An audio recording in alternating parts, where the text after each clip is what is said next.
नमस्कार दोस्तों, स्वागत है आपका आपके अपने चैनल शिक्षा दीक्षा विद वीके पर।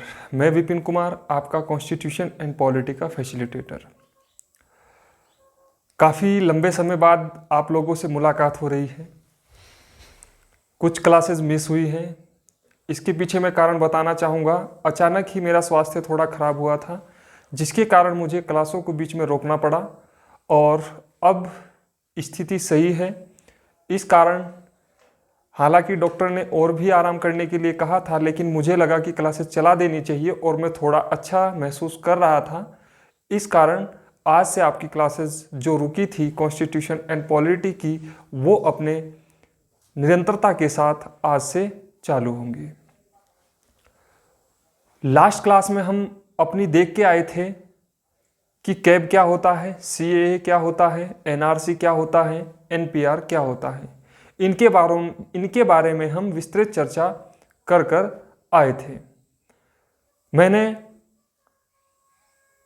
आपको उनके बारे में जो भी स्पेशल प्रोविज़न थे, जो भी उनकी के बारे में जो व्याख्याएं थी, वो मैं आपके सामने प्रस्तुत कर गया था।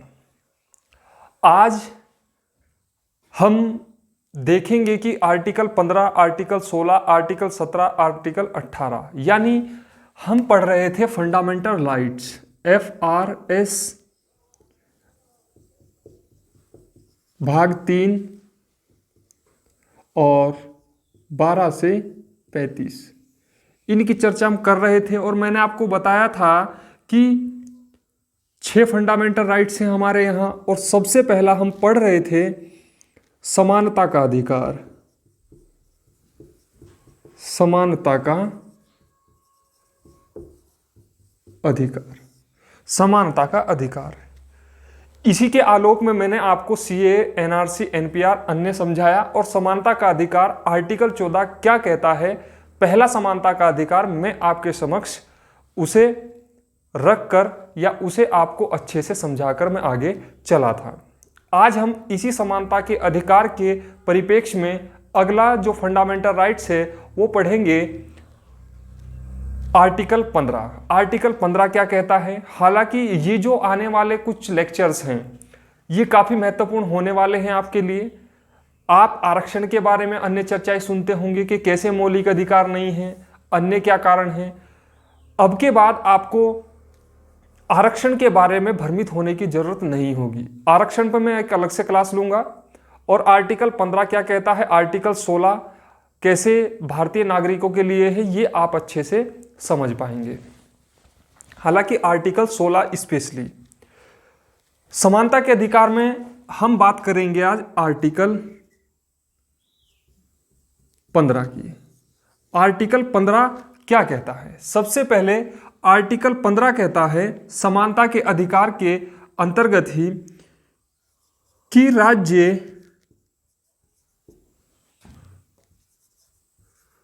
धर्म, मूलवंश,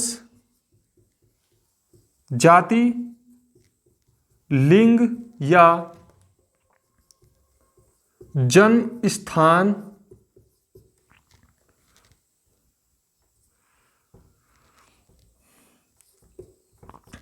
जन्म स्थान के आधार पर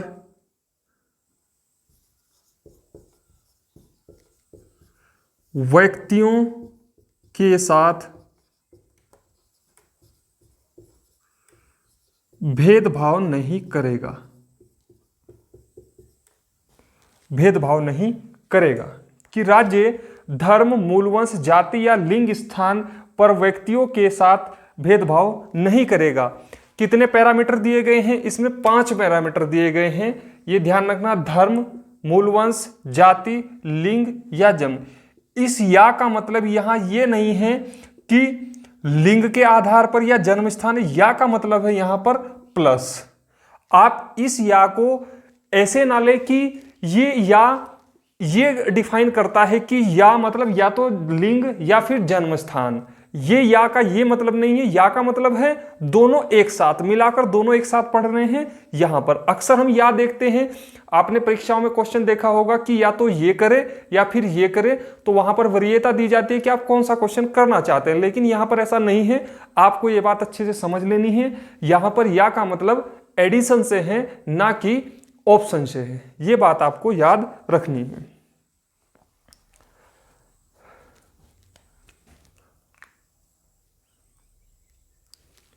ठीक है, दूसरा इसमें मैं आपको बता दूं, ये जो प्रावधान है आर्टिकल 15 के, जो ये प्रावधान है ये क्या है, ऑर्डिनरी कंपोनेंट है, यानी एक ये साधारण प्रावधान है। यह एक साधारण प्रावधान है, यह एक साधारण प्रावधान है। इसका मतलब क्या हुआ, वैसे तो इनके आधार पर कहीं पर भी राज्य हो या अन्य कोई व्यक्ति हो, संस्था हो, कोई भी इनके आधार पर व्यक्तियों के साथ भेदभाव नहीं करेगा, पहली बात। दूसरी बात, मैंने कहा कि ये साधारण प्रावधान है। साधारण प्रावधान का दोस्तों मतलब ये हुआ कि ये जो साधारण प्रावधान है, यानी स्पेशल स्थिति में या विशेष परिस्थितियों में इन पर भी क्या है, प्रतिबंध लगाया जा सकता है। इसका मतलब ये हुआ, आप यहां से लिखेंगे कि विशेष परिस्थितियों में, विशेष परिस्थितियों में इन पर युक्तियुक्त निर्बंधन लगाया जा सकता है, लगाया जा सकता है। विशेष परिस्थितियों में इन पर युक्तियुक्त निर्बंधन लगाया जा सकता है। इतनी बात आपको आर्टिकल 15 के बारे में जाननी होगी। आर्टिकल 15 के कुछ उपखंड है, जैसा मैं आपको शुरू में बता के आया था। आर्टिकल 15 का 2, आर्टिकल 15 का 2 क्या कहता है कि सार्वजनिक स्थलों पर, मैं यहां पर मेंशन कर रहा हूं 15 का 2,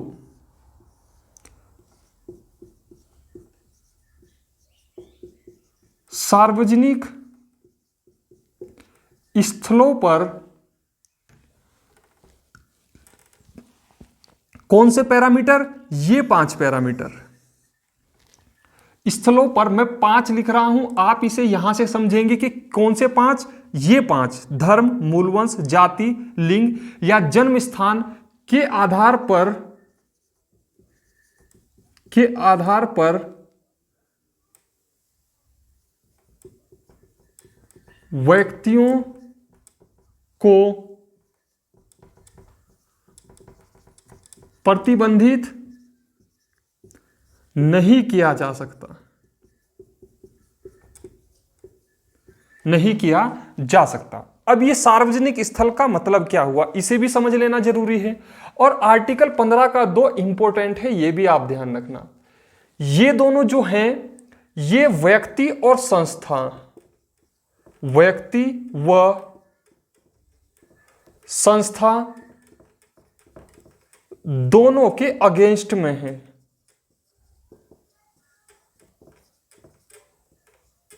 दोनों के अगेंस्ट में है। अगेंस्ट का मतलब यहां विपरीत नहीं है, अगेंस्ट का मतलब यहां दोनों के विरोध में है। विरोध का मतलब, विरोध को वो विरोध मत समझे कि इससे दूर भागने वाली बात है। विरोध का मतलब है दोनों से अगेंस्ट है, दोनों के विरुद्ध। हाँ, ये सही शब्दावली रहेगी, दोनों के विरुद्ध प्राप्त है, व्यक्ति या संस्था के। सार्वजनिक स्थल, सार्वजनिक स्थल का मतलब हुआ कि जैसे सार्वजनिक शौचालय हुए, सिनेमा हॉल हुए और होटल वगैरह हुए, ETC होटल वगैरह, इनमें प्रवेश पर या इनमें जाने पर इस आधार पर किसी को बैन नहीं किया जा सकता, किसी को प्रतिबंधित नहीं किया जा सकता। यह आर्टिकल 15 का 2 कहता है। बात आती है व्यक्ति और संस्था। दोस्तों, संस्था क्या होती है कि जैसे कोई एनजीओ है, एनजीओ ने एक सार्वजनिक शौचालय बनाया, तो सार्वजनिक शौचालय यह कैटेगराइज नहीं कर सकता कि ये जो शौचालय है ये सिर्फ इलाइट वर्ग के लोगों के लिए ही है। इलाइट क्लास मतलब अभिजात्य वर्ग, जो अपर कास्ट है, यानी लोअर क्लास के लिए नहीं है, पिछड़े वर्गों के लिए नहीं है, वो इस प्रकार का डिस्क्रिमिनेशन अपनी शौचालयों की गाइडलाइन के साथ नहीं कर सकता। ये संस्था का मतलब हुआ। व्यक्ति का क्या मतलब हुआ? कोई भी व्यक्ति किसी भी स्थान पर इन 5 पैरामीटर के आधार पर जाने पर किसी भी व्यक्ति को प्रतिबंधित नहीं कर सकता। ये इसका किसका? व्यक्ति का मतलब हुआ। तो आपको ध्यान रखना है कि आर्टिकल 15 का 2 व्यक्ति और संस्था दोनों के अगेंस्ट में है, दोनों के विरुद्ध प्राप्त है व्यक्तियों को। दूसरा, हमने आर्टिकल 15 की बात की, इसे 15, हालांकि इसे 15 1 और 2 मत समझना आप, सॉरी 15, इसे आर्टिकल 15 के अकॉर्डिंग ये चीज कहते हैं, 1 भी लिख सकते हैं, 15 2 भी, ये बात है। तो मैंने आपको बताया आर्टिकल 15 क्या कहता है कि राज्य या कोई भी अन्य व्यक्ति धर्म, मूलवंश, जाति, लिंग या जन्म के आधार पर डिस्क्रिमिनेशन या भेदभाव नहीं कर सकता, उससे यह प्रतिबंधित करता है आर्टिकल 15। दूसरा मैंने कहा यह एक साधारण प्रावधान है। साधारण प्रावधान का मतलब हुआ ये ऑर्डिनरी कंपोनेंट है, यानी ये ऑर्डिनरी कंपोनेंट है, इन्हें विशेष परिस्थितियों में इन पर युक्ति युक्त निर्बंधन लगाया जा सकता है, ये बात इसमें कहता है। मैंने 15.2 बताया, 15.2 बताया मैंने कि सार्वजनिक स्थलों के स्थलों पर इन 5 के आधार पर क्या है, व्यक्तियों को प्रतिबंधित नहीं किया जा सकता। यह बात आर्टिकल 15 का 2 कहता है। और यह आर्टिकल 15.2 जो है वो व्यक्ति और संस्था दोनों के अगेंस्ट, दोनों के विरुद्ध प्राप्त है। यह बात हुई आर्टिकल 15 के बारे में मोटा मोटी जानकारी जो आर्टिकल 15 कहता है। अब हम पढ़ते हैं, थोड़ा सा और एडवांस चलते हैं। आर्टिकल 15 का 3 क्या कहता है, आप इसे नोट डाउन करें, फिर हम आगे चलते हैं।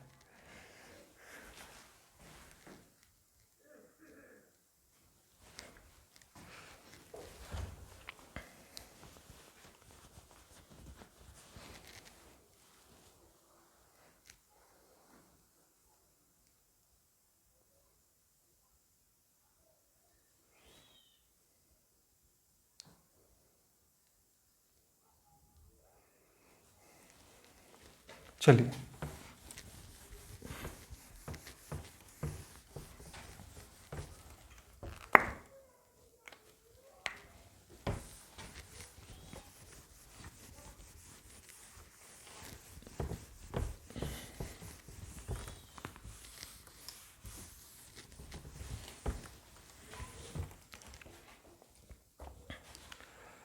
अब हम पढ़ते हैं आर्टिकल 15 के बारे में। 15.3 क्या कहता है? 15.3 कहता है कि राज्य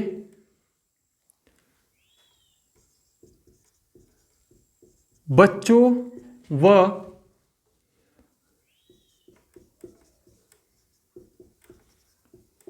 महिलाओं के उत्थान, सुनिश्चित करने के लिए राज्य बच्चों व महिलाओं का लिखना का उत्थान सुनिश्चित करने के लिए विशेष प्रावधान कर सकता है।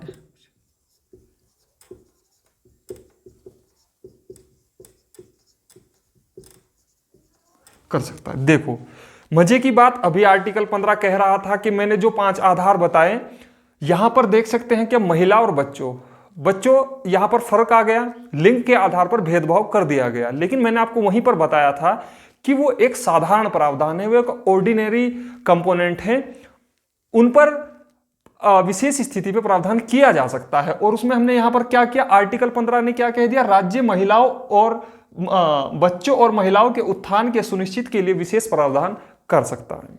सवाल आपसे ये तो पूछा ही जाएगा, सवाल इससे अगर एडवांस तरीके से पूछा जाए तो आप किस तरीके से इस सवाल को हल करने का प्रयास करेंगे?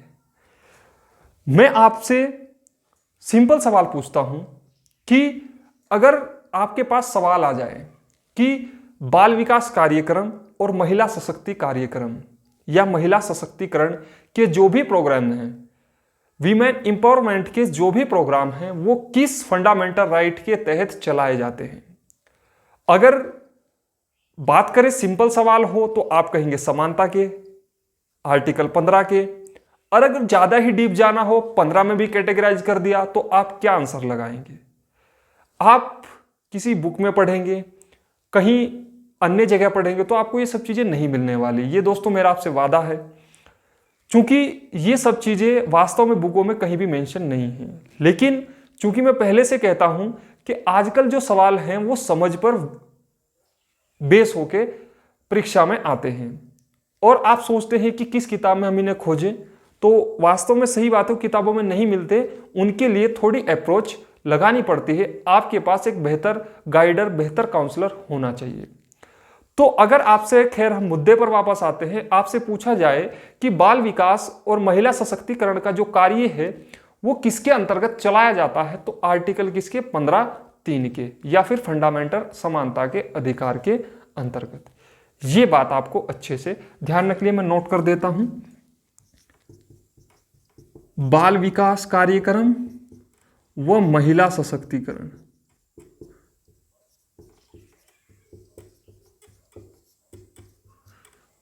कार्यक्रम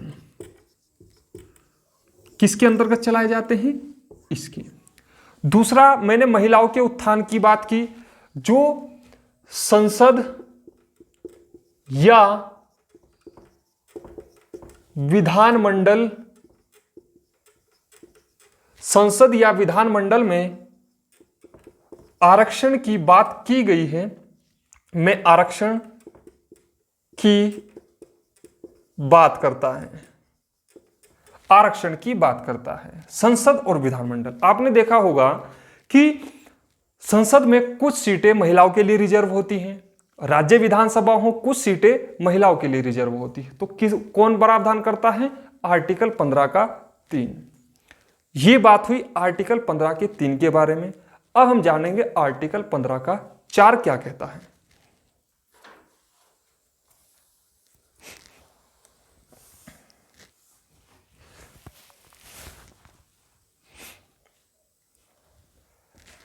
चलिए,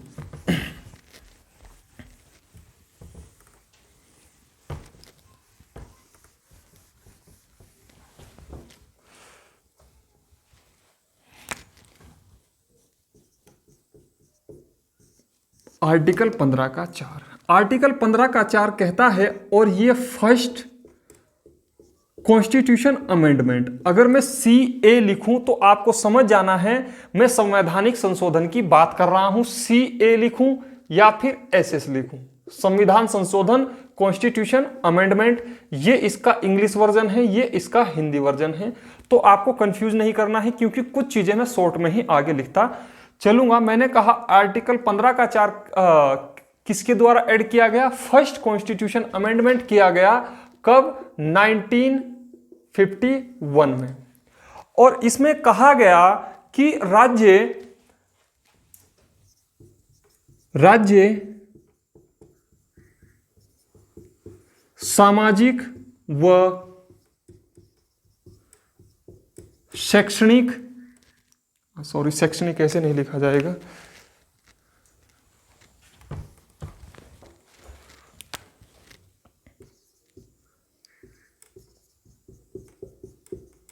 शैक्षणिक रूप से पिछड़े वर्गों के लिए विशेष प्रावधान कर सकता है। यानी यहां पर भी आरक्षण की बात कही है। अब सामाजिक और शैक्षणिक रूप से पिछड़े वर्गों की बात करता है, तो इसमें किसकी बात की जाएगी? तो आप ध्यान रखिए, SC, ST, OBC तीनों को इंक्लूड किया गया। और सामाजिक और शैक्षणिक रूप से पिछड़े वर्गों के लिए विशेष प्रावधान कर सकता है। मात्र एक आप एग्जाम्पल समझ ले कि जैसे इस कैटेगरी से, यानी इन जातियों से किसी स्कूल में दाखिला लेना है, और दाखिले में वहां की फीस है 1,000 रुपये पर मंथ। तो ये क्या कर सकता है, राज्य कह सकता है कि आप या तो इनकी फीस को शून्य कर दीजिए या फिर इनसे आप 100 रुपये लीजिए पर मंथ। क्योंकि क्योंकि ये जो कैटेगरी हैं या फिर सामाजिक और शैक्षणिक रूप से जो पिछड़ा वर्ग है, वो क्या है, वो उस जो क्लास है जिनके लिए 1,000 रुपये फीस निर्धारित की गई है, वो उनके बराबरी नहीं कर पाता। तो इसलिए उसे ऊपर उठाने की, आर्टिकल 14 की बात करो, इक्वल प्रोटेक्शन ऑफ लॉ, विधि से समान सुरक्षा की बात। तो एक सेकेंड, हाँ, right to equal protection of law, विधि से समान सुरक्षा की बात के आधार पर क्या कर सकता है, मैंने वहां भी बताया था आपको, सामाजिक और शैक्षणिक दो आधार ही हमारे यहाँ क्या है, आरक्षण का बात करते हैं। तो इनके आधार पर क्या है, यदि ये लोग सामाजिक और शैक्षणिक रूप से पिछड़े हैं तो इनके लिए क्या है, राज्य स्पेशल प्रावधान कर सकता है। ये बात यहां पर कही गई। नेक्स्ट आता है आर्टिकल 15 का 5 क्या कहता है।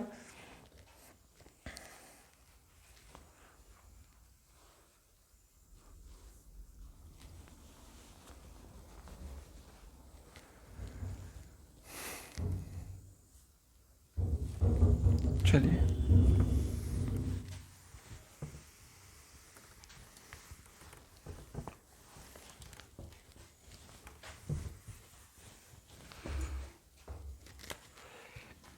आर्टिकल 15 का 5, 93वां संविधान संशोधन आता है 2005 में, और इसके अकॉर्डिंग आर्टिकल 15 का 5 कहता है कि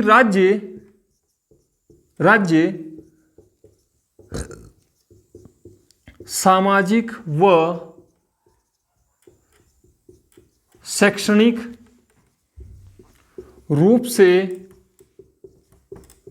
वंचित वर्गों के उत्थान सुनिश्चित करने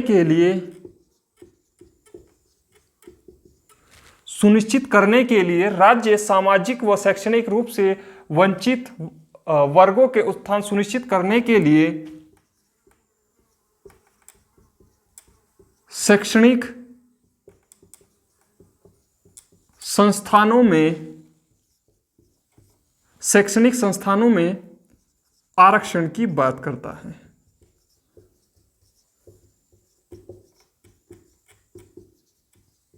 आरक्षण की बात करता है, ये बात आर्टिकल 15 का 5 कहता है।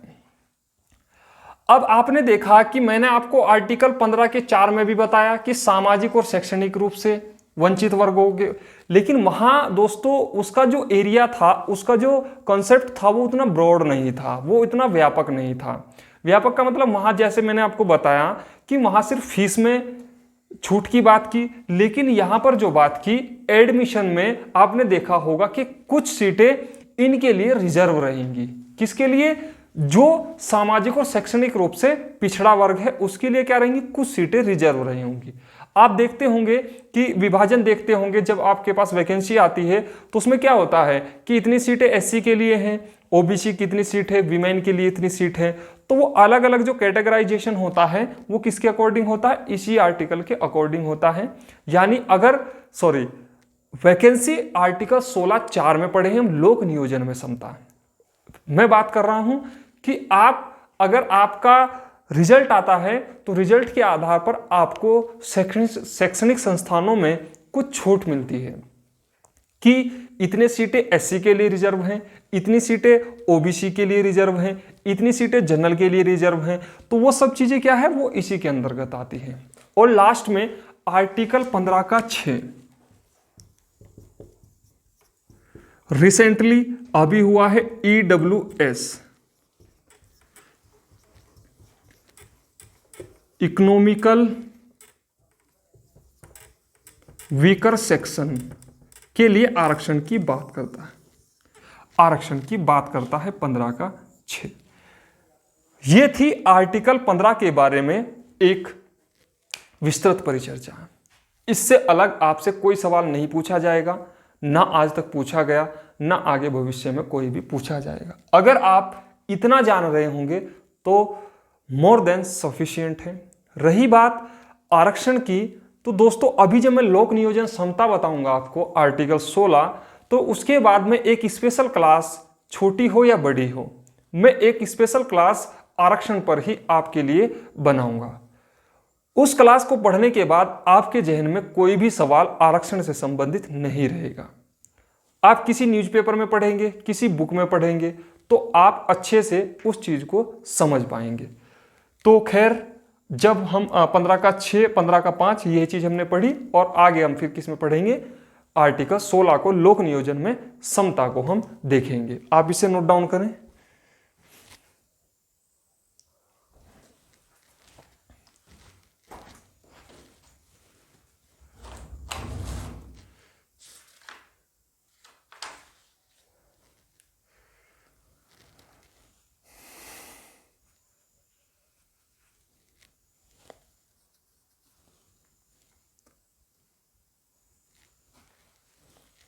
चलिए,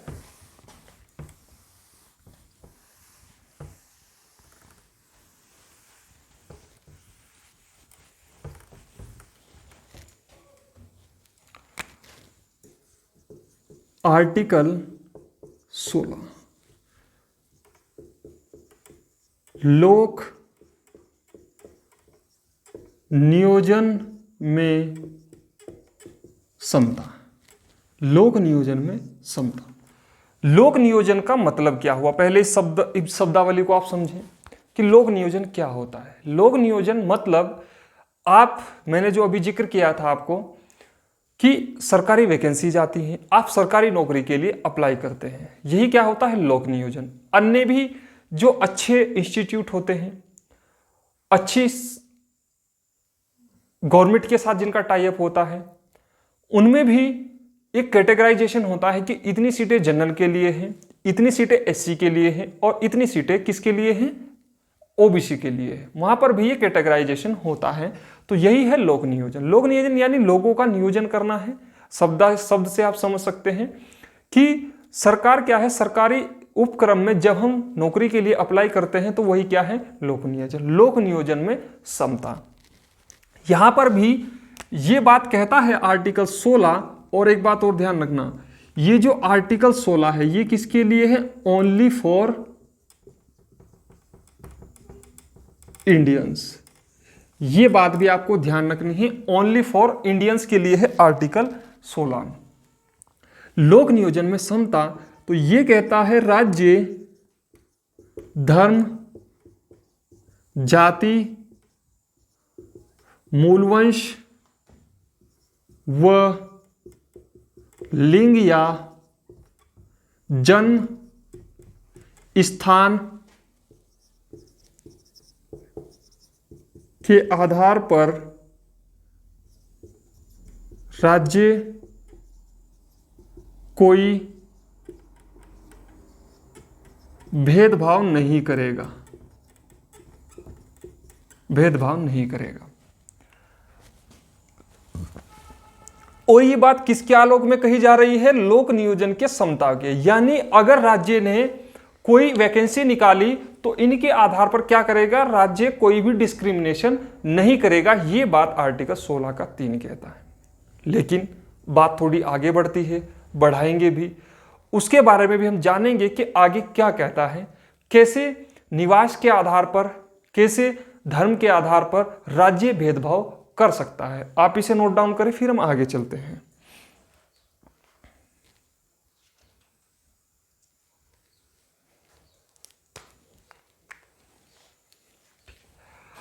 आर्टिकल 16 का 3 कहता है कि राज्य निवास के आधार पर, राज्य निवास के आधार पर अवसर की समानता को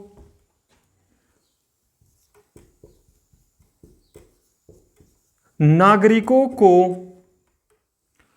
राज्य निवास के आधार पर अवसर की समानता को प्राप्त करने के लिए, ऐसे लिखना, प्राप्त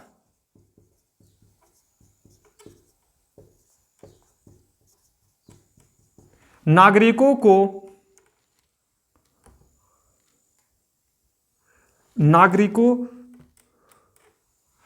राज्य निवास के आधार पर अवसर की समानता को प्राप्त करने के लिए नागरिकों के साथ भेदभाव कर सकता है। ये बात आर्टिकल 15 का 3 कहता है। यानी यहां पर आप देख सकते हैं जो बात यहां पर 5 पैरामीटर के अंतर्गत कही गई, उसी बात में यहां विरोधाभास आकर जच जाता है। अब इस विरोधाभास को कैसे दूर करें? दूर करना क्यों है? क्योंकि राज्य कहता है कि अवसर की समानता, अवसर की समानता प्राप्त क्या हो भाई, जो सामाजिक और शैक्षणिक रूप से, जैसे शैक्षणिक संस्थानों में एडमिशन के तौर पर बात की, इसी तरीके से कि व्यक्तियों का जो सामाजिक और शैक्षणिक रूप से पिछड़े लोग थे, उनको बराबरी के अवसर पर लाने के लिए, उनको बराबरी पर लाने के लिए राज्य क्या कर सकता है? भेदभाव कर सकता है, निवास के आधार पर कर सकता है। ये राज्य के पास स्पेशल पावर है, राज्य का ये अधिकार क्षेत्र है, राज्य ये काम कर सकता है। दूसरा, धर्म के आधार पर भी मैं बताऊं आपको कि धर्म के आधार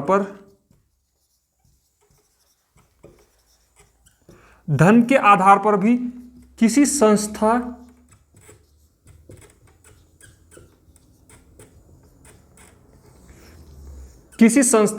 के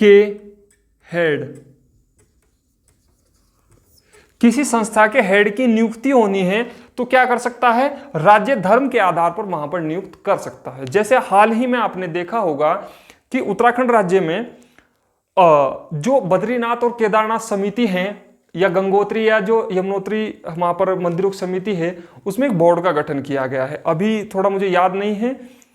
और उसमें क्या है कि उसमें कोई भी अगर उसका चेयरपर्सन नियुक्त होगा तो वो कौन होगा? वो एक हिंदू ही होगा।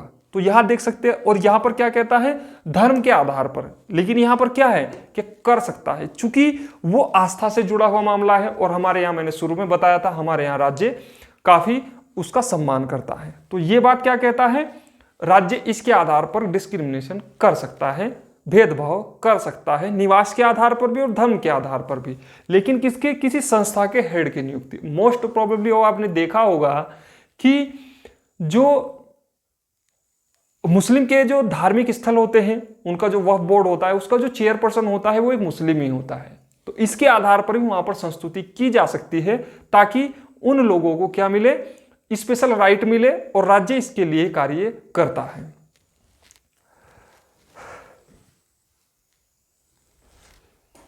ये बात हुई हमारे आर्टिकल 16 के 3 की। अब कहानी इससे आगे पेचीदा आती है। आर्टिकल 16 का 4 क्या कहता है? 16 का 4A क्या कहता है? आर्टिकल 16 का 5 और आर्टिकल 16 का 6 ज्यादा नहीं है इंपॉर्टेंट, लेकिन आर्टिकल 16 का 4A और 4, इसी में पूरे जो आरक्षण की कहानी है इन्हीं 2 आर्टिकल में छिपी हुई है। तो दोस्तों, इस क्लास को हम कल, यानी आने वाले कल में करेंगे। लेक्चर ज़्यादा लंबा ना हो, हालांकि काफ़ी दिनों के बाद आज क्लास हुई है, तो आप इतना पढ़ें और अच्छे से समझें कि कर सकता है। फिर हम कल आगे चलेंगे यहीं से। थैंक यू दोस्तों। अपनी पढ़ाई को निरंतर बनाए रखना। वैकेंसीज आ गई हैं और भी वैकेंसीज आएंगी आने वाले समय में। आप कतई भ्रमित ना हो कि वैकेंसीज नहीं आएंगी, वैकेंसी आने वाली हैं और पेपर भी जल्दी होने वाले हैं। तो थैंक यू दोस्तों, मिलते हैं अगली क्लास में।